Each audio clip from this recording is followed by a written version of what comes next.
So we are back again with another problem. So basically, we are actually looking for the recursion.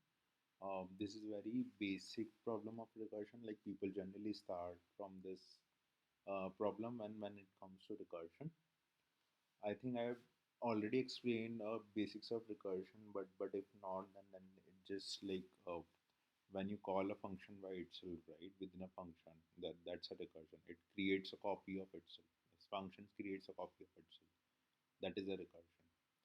So and there is actually a base condition, right? With the base condition, you actually terminate the copies. So that's how the recursion works.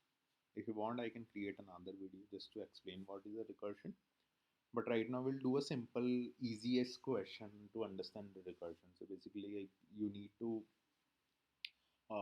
the Fibonacci number commonly denoted to f of n from a sequence called the Fibonacci sequence. Each number is the sum of the two preceding ones. So that's the Fibonacci series. So you start from 0 and 1. And third number will be the sum of the first two. That is 0 plus 1 equals to 1. Right? If n equals to 2, then the output is 1. Because like you will add 0 and 1. If n equals to 3, then the first number, the second number, so this is 1 and 1 plus 2. If n equals to 4, then what you will do, you will just add uh, f of 3 plus f of 2. So here f of 3 is 2 and f of 2 is, you can see, 1. So you will add 2 plus 1, that is 3. So basically it's the series of, if I explain you, like start from 0, 1. So now third number will be the sum of this two.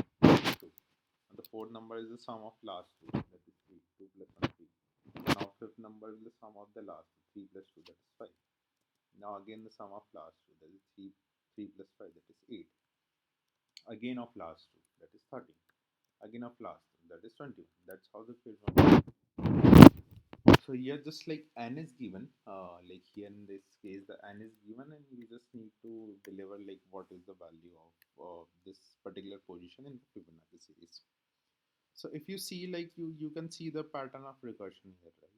When a function call itself, that's a recursion. So whenever you are coming along with the n equals to 2, that is actually equals to f of 1 and f of 2. Now when you need to calculate f of 3, that is actually equals to f of 2 plus f of 1. So you don't actually need to calculate f of 2 if you already done that, right? So that's like you're calling again f of 2. When the control go to f of 2, it will call f of 1 and f of 0. So how you will save the memory, that actually comes in dynamic programming. That portion I'm not hitting into this video. Maybe we can do another thing, another video that will change this function to dynamic programming. But right now we'll call the function again. So it's a simple, like a simple algorithm that I will tell you to solve this. So firstly, like you will having your base condition. So if you're given n is smaller or equals to 1, I mean if n is 0 or 1, then you just directly return n. Because like if n is 0, then your value, their answer is 0. If n is 1, your answer is 1. So you directly need to return. And if not, that is not the condition, then you need to recursively call uh, this same function with n minus 1 plus same function with n minus 2 and return. This will be your answer. So actually, if you see, like f of n equals to n minus 2, n minus 1 minus plus n plus n minus 2. Similarly, f of 4 equals to n minus 1 plus n minus 2. That's how we are given. Let's run this. This is accepted, and running for the test cases, we'll submit it to see for the rest of the cases.